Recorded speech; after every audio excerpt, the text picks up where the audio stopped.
Hello lovely people, it's Lynn here and welcome to my channel So Lindy Lou.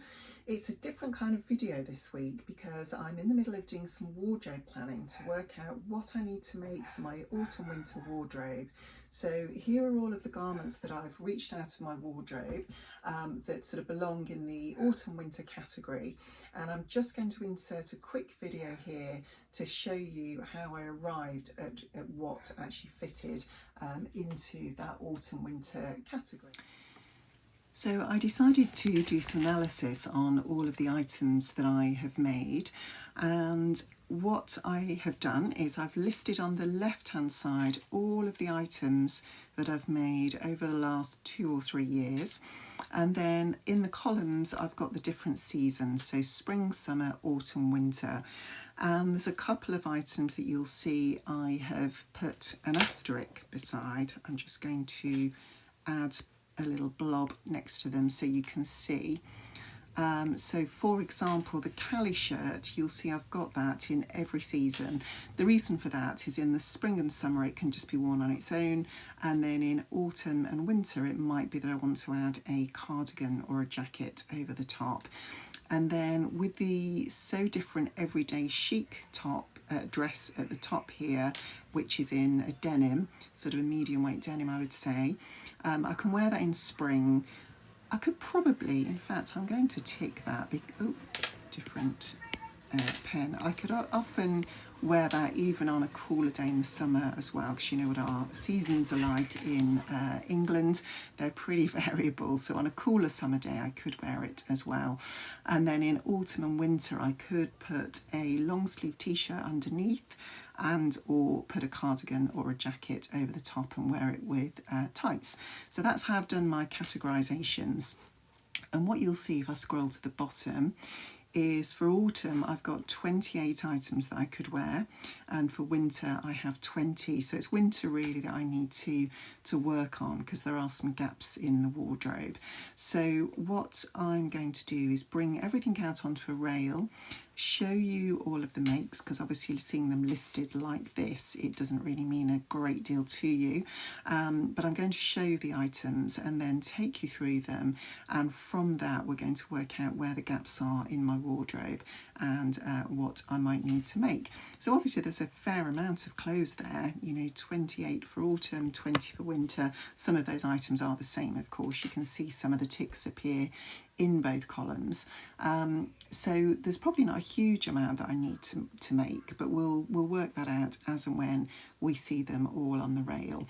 What I'm going to do is put them on the rail by garment type, so we can see there where there are perhaps some gaps. So I shall take you to the rail right now and show you. So I'm going to go through the clothes one at a time. There's about 30 of them here, so I may actually pause the video and just do half of them in this video. I'll keep an eye on the time so it's not too long for you, but I'm going to start at this end because I've put together all the different garment types in one grouping. So at this end I've got all of my coats and jackets. Actually I've just realised there's one missing actually, which I've forgotten about, but never mind, that is another coat. I've got a jumpsuit here. I only have one. I'm not a big jumpsuit wearer. You'll see that I am quite a big dress wearer because all of this section up to here are dresses, including this one that I'm wearing, which I'll talk you through in a moment. I've then got a bunch of blouses and tops. And I've then got skirts, trousers, sweatshirts, and finally at the far end I've got one t-shirt on its own. I have got several of this t-shirt, but I've just put the one there. The other two are actually in the wash because I wear them quite often, so I'll just insert some photos to show you those. So let's start down at this end first of all. So I made this coat last year, and this is the Closet Core Sienna Maker's Jacket, and it's in this beautiful leopard print fabric from Minerva, and this one is a viscose twill, and it's printed fabric, so as you can see on the inside it's just a white background. And the way this jacket is made, it isn't lined, it's actually bound. You can see there that all the seams have been bound, including the hem. So there was a fair amount of sewing in this jacket, but it was a really nice sew slow. And I'll insert a picture because you can't really tell exactly what the jacket's like from seeing it here. It does have a big belt on it, and it goes through the jacket a bit like a wrap dress would, and then it's got these D-rings to pull the jacket in at the waist. It's also got these ginormous pockets, which I absolutely love. And then it's plain at the back, and it just has a split because I did the longer version, which I believe is view A on the pattern. And it's got this sort of revere collar there that you can see. And I've got a lovely label in there reminding me that I made it in 2024, and of course it has pockets, ginormous pockets. So I put that label in, and I also added a little hook as well, so it can be put on a hook if needs be. So that's my first item. The second jacket is one that I actually made when I was away on a retreat at So Different up in Yorkshire, and this one is the Longline Jacket. So you'll see actually it's quite similar to this dress that I'm wearing, which I'll go through in a moment, in the fact that the pockets are the same pockets. Now the big thing with this is, I just remind myself of what it was called. This fabric was from Fabworks in Yorkshire that you're probably aware of. It's a fantastic shop, and this fabric was made in conjunction with a group called Heart of Huddersfield, and it's all fabric that has been made locally in Yorkshire. And I just thought, well, if I'm on a retreat in Yorkshire, I've really got to wear, you know, I've got to buy the fabric that comes from there. So I bought this beautiful check wool fabric. It was quite tricky to work with because, as you can imagine, with checks there's loads and loads of pattern matching, so trying to get that all symmetrical at the hems and making sure the pattern runs all the way round took quite some time. Obviously it was cutting it out on a single piece of fabric rather than doubling it over, so I could see exactly where all of the pieces were being cut out. So it's just got a little sort of Nero collar. It doesn't button up, and actually the pattern itself isn't lined, but I wanted to line it, and the reason I wanted to do that was so that I'd got the tutor's help there to work out how to line an unlined jacket. So that was what I did. So all the fabric was from Fabworks, and that's one I made last year. The next jacket is also a So Different pattern, and this one is called the Swing Jacket. And again, there's a theme here. It's got huge pockets. I love a huge pocket. So this one is just made out of some stretch fabric. It's a knit fabric, you can see there. So it looks like a boucle on the front, but actually it is a knit fabric, so quite easy to work with. 3/4 length sleeves, and as I say, the nice big pocket, and then it does sort of swing out. It's got quite a loose fit to the back, so really perfect for this time of year when you just want to throw it on for an extra layer. And I got this fabric from Carolyn, where I was actually doing the sewing class when we made that.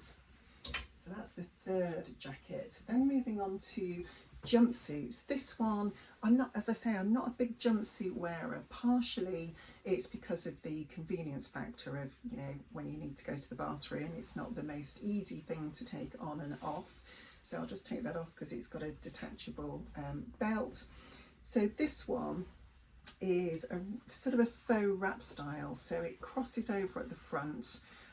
Obviously has the belt that goes around to pull it in even more at the waist, and you'll know from my previous videos I do like a style that comes in at the waist. It's got seam pockets, so there, and then it's got quite wide leg. It's obviously a bit creased because it's been hanging in my wardrobe, and then it's got this really nice sleeve detail. So it's got a little folded hem on the sleeve with a tab, and then I found these lovely diamante buttons to add on, just to add a bit of extra interest. And then, as I say, the belt that goes round as well. And that was, I'm not sure if I said, but that pattern was from Jolie Lab. So it's the Rose Jumpsuit from Jolie Lab. It was quite easy to make. It's got grain on sleeves, so there were no sleeves to insert. But I do find getting it on and off a bit of a challenge because of this wrap piece here. It doesn't really give you a great deal of room to get the jumpsuit on. So it kind of confirmed my thought that I'm not a big fan of jumpsuits personally for me. I know there are loads of people out there that love them, but I'm not one of them. I prefer separates.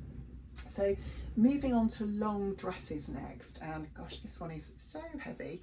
This one is the Vogue V2000 wrap dress, you know, the typical Diane von Furstenberg wrap dress, and I made this last year for the dressmakers ball, and it is in a stretch velvet that I got from Minerva in this lovely deep red colour.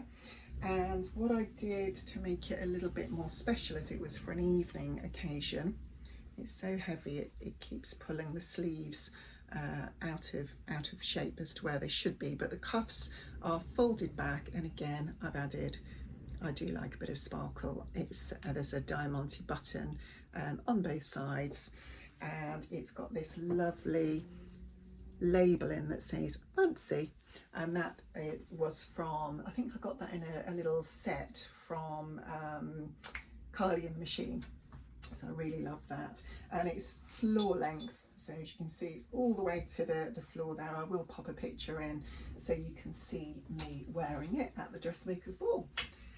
So really love that, and I only wore it that one night, so obviously it's not something I wear a huge amount, but there will be other occasions, other Christmas parties I'm sure, where I will get to wear that again. This one, by contrast, is one I've worn an awful lot. So this is the Closet Core Knix dress, and again I absolutely love this dress too. The fabric is from Fabric Godmother, and it is a viscose crepe, and if I remember rightly it was called Scylla. I saw this fabric at the Stitch Festival the year before, and I didn't buy it there, and then you know how you sometimes have that regret where you think, oh, you can't get that fabric out of your mind, you wish you'd bought it. So I did then go onto the website and buy it after the Stitch Festival. But again, it doesn't look much on the hanger, but I will add a picture in with all of these actually, so you can see what they look like on. So the way this one fits is it has got some elastic in the waist, but I put a big belt around it as well to emphasize the waist even more. It's got elastic in the cuff, so it gives it that sort of balloon sleeve, and they are gathered into the sleeve head as well. And you'll see on the back there it does have a yoke, so you use the burrito method to create the yoke, and I really like the look of that because it gives you all of these gathers into the yoke at the back, so it's a really lovely flattering style. I really like it. It's a very feminine style.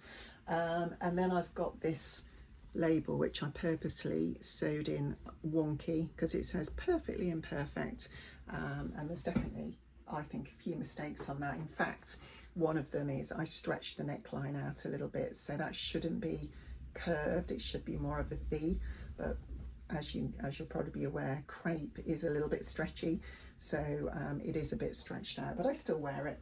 It's just quite low, so I wear it with a little camisole underneath just to make it a little bit more decent. And then the next dress is one you will have seen quite recently if you've been watching my videos, because I made this only, or probably about a month ago, and this is the So So Patterns Emily dress. Again, I just realised I'm saying about everything that I love them, and I really do. I tend to be quite choosy about what I make and the patterns and the colours that I choose, so generally I really enjoy wearing the dresses and the garments that I've made. I think there's only a couple on this rail that I'm not so keen on, the jumpsuit being one of them, but I do still wear it. So this one's the Emily dress, and again I'll pop a picture in because it looks quite big on the picture here, but it's got ties on the waist, so it gets pulled in at the waist to give it a more fitted style. I chose to create the V-neck version. There are other necklines and other sleeve shapes that you can make. This has got the same sleeve actually as the previous Knix dress from Closet Core. I really like that style, and it's got a little handmade label in, which again I think is Kylie and the Machine. So, and the fabric here is a viscose lawn from Fabric Godmother. So really like that one. I've got another, some of these, by the way, I'm calling them autumn winter because I think, for example, with that dress, it's quite a summery colour, but I think I could still get away with that for an evening do because it has got long sleeves. And again, with this one, it is very summery with the short sleeves, but I would wear that with, you know, a cardigan or a jacket over the top to turn it into something that I could wear in autumn. And this one is, let me just check my notes because I can't remember the pattern number. It's a Simplicity 9918. The fabric is Minerva, and this one is a viscose lawn again. So that's a really nice dress, but as I say, typically summer, spring, summer. Then moving on to the Kielo wrap dress. This is the perfect time of year for the wrap dress. It's in jersey, and this jersey was from Carolyn Rose. You've probably seen this dress before. That's what the shape looks like when you don't have it on. But again, I'll insert a little video to show you what it looks like when you've done the wrap and you're wearing the dress. So this fabric was from Carolyn Rose, and it's a cotton jersey. I really love this weight of jersey. It's perfect for this time of year going into autumn because it is a little bit heavier weight than some of the lighter sort of viscose jerseys. So I really like that dress. It's one of my absolute favourites, I would say, and it does get a lot of wear. So I've definitely got another Kielo dress on my my make list for autumn winter. The next dress that I have is the Lucy dress from Sew Over It. Again, you will have seen this because I made it fairly recently. And this is also in a cotton jersey from Minerva. And again, this is a very similar weight to the one I've just shown you. It's a lovely sort of quite heavyweight jersey. So I think that would still work in autumn. And again, I would probably put over it either a cardigan or a jacket in one of the colours in the dress. So I've got reds and blues. In fact, I've got a really nice blue jacket that is similar to this sort of mid blue here, so I'd probably wear that over it. And I definitely want to make another one of these, but I think I would probably make it with a longer sleeve just so it goes into autumn winter a little bit more. Now the next dress, this is called the Florence dress. So it has buttons just down to here with a little placket. And this is made in a baby cord that I bought from the Stitch Festival year before last. I absolutely love bright red. And now this dress, the pattern company actually are no longer trading, so I won't give you the details for that one, but I do still really like the dress. It's got elastic in the waist, which I think I added. I don't think it had that on the pattern, but again, you know me, I like things that come in at the waist, and it didn't come in quite enough for my liking, so I added elastic, and I do wear a belt over the dress as well. Same sort of sleeves as before. It's got the elastic at the bottom. These are not gathered though, they're just a straightforward set-in sleeve, and it comes down to probably sort of mid-calf length, but I really like that. And again, with it being in baby cord, it's a really good weight of fabric to wear for this time of year, and with tights and boots it'll easily take me into winter. I've then got an empty coat hanger because it's this dress. I took it off this morning, and this one is the So Different Everyday Chic dress, which I've talked about recently, so I won't spend too long on it. But again, this is one of my favourites. It's in a denim. I can't remember where I bought the fabric because it's quite an old dress, about 3 years old now, but I do reach for it quite often because it will just easily take me to all sorts of different events, and it's an easy one to just throw on. It's got a belt on the back, which is to bring it in at the waist, because if I undo it, you'll see that it would be a fair bit looser. So I like that belted look. It doesn't quite sit on the waist actually, it's slightly above the waist, but it still has that effect of bringing you in sort of in the middle, slightly above the middle, but of course then it then follows the curves of your body, so it still shows that sort of slimmer middle area. And then again, humongous pockets, which I really like, the same as the Longline Jacket that I just showed you at the beginning. And I've actually got 3 of this dress, so I won't spend too long on them, but I've got this one, which is in a viscose sateen from Fabric Godmother. I really love that star fabric. I think they might still have this. They've certainly, I know they printed it on a couple of different base cloths, and they might still have it in denim. I don't know whether they've got it in the viscose sateen still. And then this one was called, it's a bit creased because I hadn't ironed it. I just took it out of the wash because I had worn it fairly recently. This one is called Wild Swimmers because you can see there are people swimming and paddleboarding, and I really like that fabric. I didn't add a tie on this one. I just bought it in at the waist by grading from one size to the next one down to give me that effect of it coming in at the waist, and it's still got the very large pockets. So that's the third of those so different everyday chic dresses that I really like. How are we doing on time? 18 minutes. I'm going to keep going then, and hopefully I'll get through all of these in one video. So next we're going to move on to blouses, and I'm not going to say too much about this one because I'm actually going to be remaking this blouse for the So Phoenix September challenge. So it is the pussy bow blouse. It's not tied up at the moment, but you'll see that there is the tie there to tie into a pussy bow, and this one is made in silk, and I'm going to be making another one for the So Phoenix challenge. So I'll talk a little bit more about that one then. I've then got 2 of the Norma Fibre Mood blouse, which I really love this style.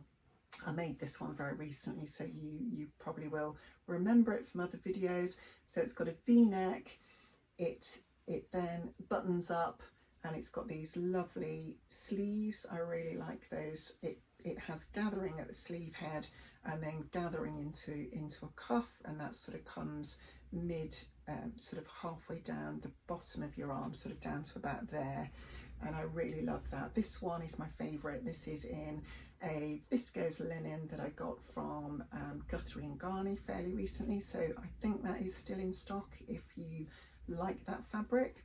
And then it's just plain on the back, and I've got a little labelling saying one of a kind. I think that might be hidden by the hanger, one of a kind there.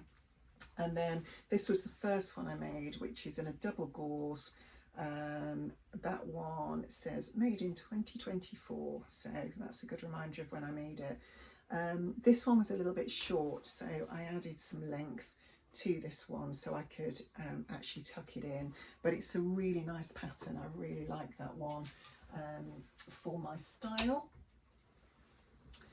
And then this is the Kalle Shirt. I think it's Closet Core. Let me just check my notes. Yes, Closet Core.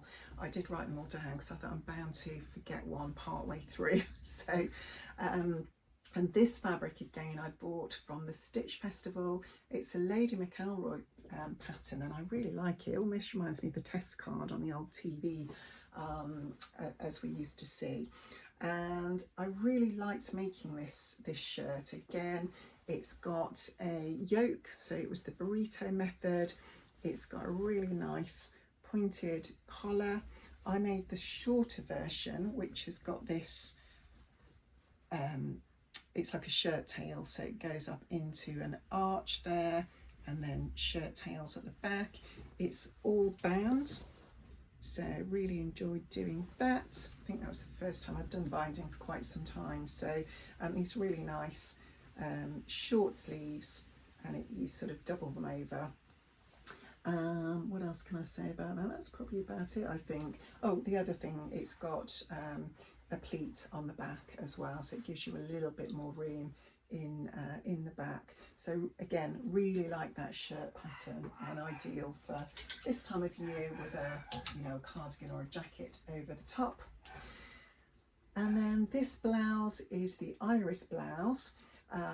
Again, it's from the pattern company that no longer trades, so I won't spend too long on it, but I really love this fabric, as you can probably tell, because I bought it to make the dress in that I just showed you, the Simplicity dress. and it's called Pop Cheetah from Minerva. This one is the viscose chalice, or chalet, people use different pronunciation, but I quite like the style of this blouse because it has this sort of flutter sleeve, and then it goes into this sort of ruffle that goes all the way down the front, and it's got a rolled hem that I did on the overlocker. I've worn it a lot, so it is starting to fall apart actually now, so it probably needs a little bit of a trim on some of the bits and pieces, but I do still really like that blouse. So that was it for shirts and blouses. Then on to skirts. This one is called the Agave skirt, and it is by Deer and Doe. I'm just going to take it off the hanger because it's actually a reversible skirt. So all of the fabric was from Carolyn Rose, and they are Japanese cotton, so they're a lovely heavy weight, and I just love this one with the little red foxes on it. I love red anyway, and that just caught my eye with the foxes. And then it's got poppers on, and it is reversible, so I can turn the whole skirt round and pop it back together. Oh, this one, and just press it back in, there we go. And this side, it's got seaweed on it, and it's got sort of a natural coloured linen background to it, and then the seaweed. So again, really like that skirt. It was an intriguing one to make, so I thought I would give that one a try. And this skirt here, I've had this in my wardrobe. I think I made this probably 6 or 7 years ago. It's actually a Vogue pattern. It's an asymmetric skirt, a bit like they made on the Sewing Bee fairly recently. They had a challenge, didn't they, to make something asymmetric, and I really liked this this fabric. I think I got this from the Fancy Silk store in Digbeth in Birmingham, and the pattern is the Vogue V8956, and again it's got little hooks and eyes at the front. It wraps over, and then I've put this kilt pin into it, and as you can see, it drapes down on that one side, and I really tried hard with the pattern matching.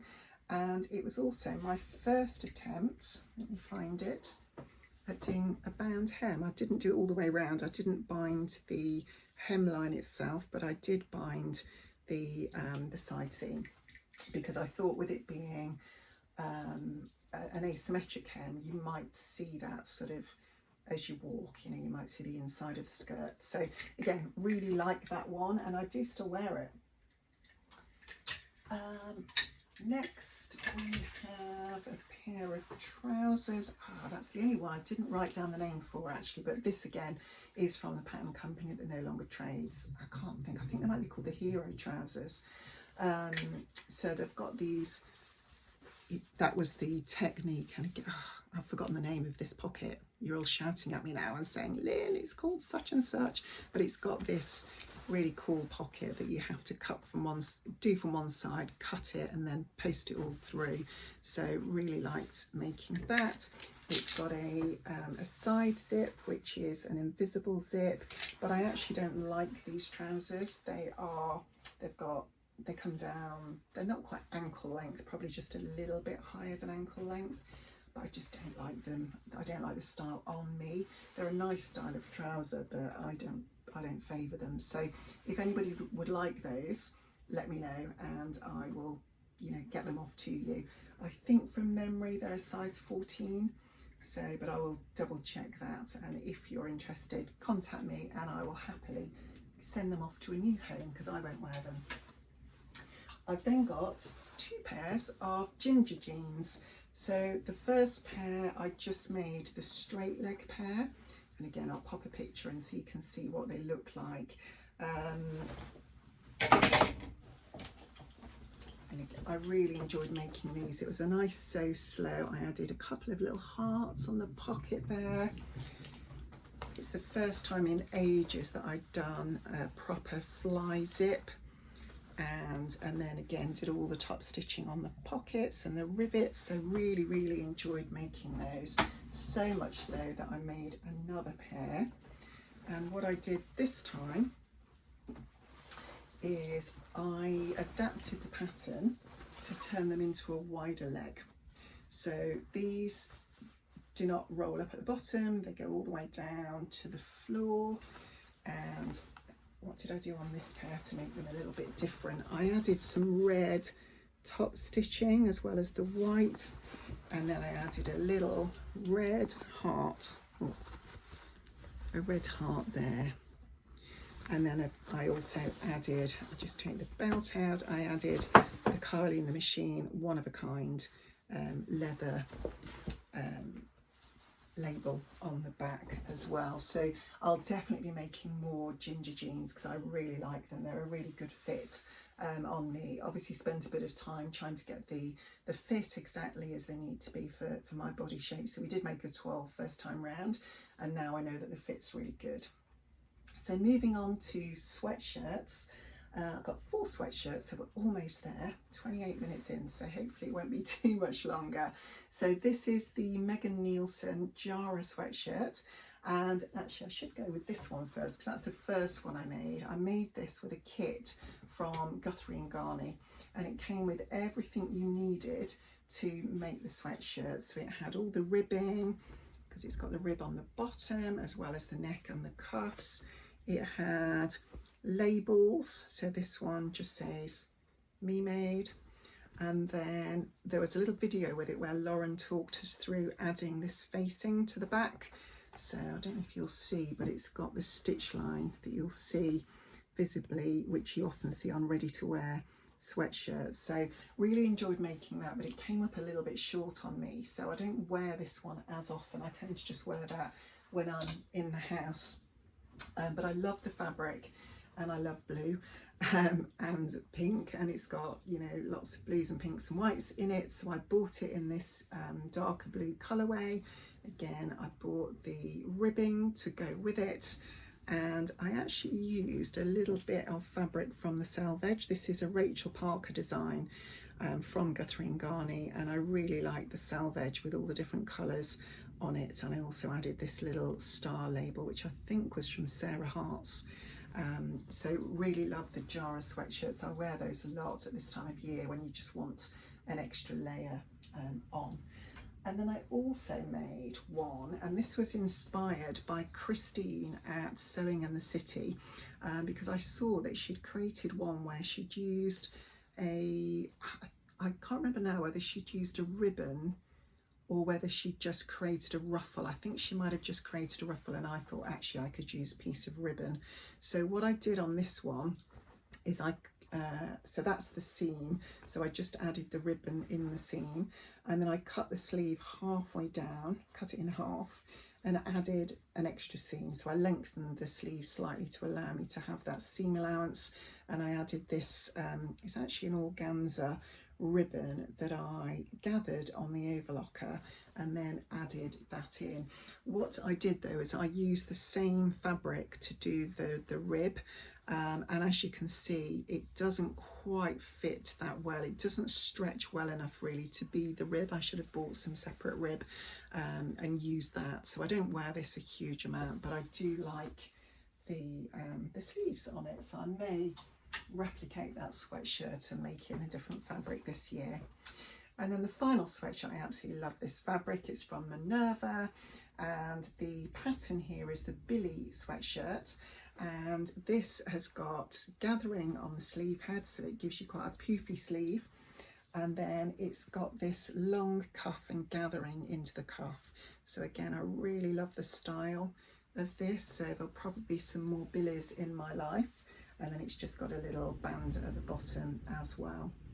But I love the purple and the pink in this. I love animal prints, as you can probably tell, because there are a few animal prints in that little line up there. And the final thing on the rack is another animal print t-shirt, which I will have talked to you about recently. They're just very plain t-shirts. The fabric on this one was from Guthrie and Garney, and it's just a cotton jersey. And then I've got 2 more. One I made in some leftover fabric from this Kielo dress, which I think you will have seen on my last video because I'd got it on the video. And then there's another animal print one as well, which was also leftover fabric from a Kielo, but that one's got short sleeves, so I didn't include it in this little lot here because it is more of a, and it's short as well, so it's more of a spring summer length dress. So that is it. I've managed to rattle through those in 32 minutes. So I thought you might be interested in seeing what I'd made. These have all been made apart from the skirt, which is an old make, which, as I say, was about 6 or 7 years ago. These have all been made over the last 3 years. And really what I wanted to do was to see where the gaps are in my wardrobe, because I don't want to just keep making for making's sake, although that's really fun.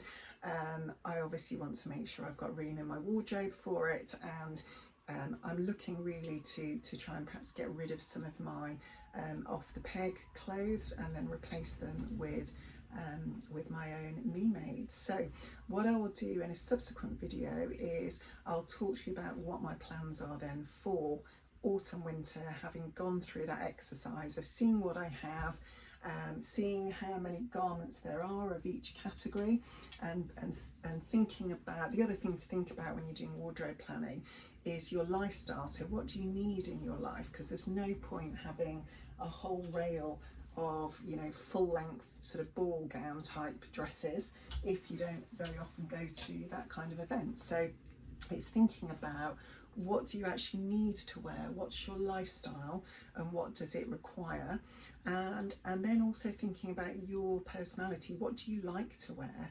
Because, you know, there are certain garments, a bit like these trousers here, they just don't float my boat. We made them in a sewing class and we were all making the same pattern. That's why I made them. I wouldn't normally have chosen to make those trousers, but I wanted to learn the techniques that we were working on in that session, so it was still useful. And I just bought this Barbie pink fabric because I thought, well, why not? You know, if I probably am not going to wear them, I may as well go for something a bit crazy. So what I want to be able to do is make things that I really love wearing and that really suit my personality, as well as suiting my lifestyle, the time of year, and thinking about, you know, where the gaps are in that wardrobe. So that's what I'm going to be talking about to you in a subsequent video, and I hope you've enjoyed it. I hope it's made you think about what you have in your wardrobe. I hope you've enjoyed seeing my patterns and the fabrics and the different makes that I have. You probably will have spotted from that I love bright colour, because the majority of them are pretty bright, and I love quite big patterns as well. That's a really, I love that pattern. That's one of my favourites, along with this pattern on the coat as well, which is also animal print. So I hope you've enjoyed seeing those and it's inspired you to think about your autumn winter makes as well. If you have any questions, please do let me know. If you've liked the video, please give it a thumbs up, and I'd love it if you would subscribe to my video, so you'll then see the subsequent autumn winter planning video as well, so you can see what I'm planning on making for the season to come. So have a great day, and I will catch up with you very soon. Thanks for watching.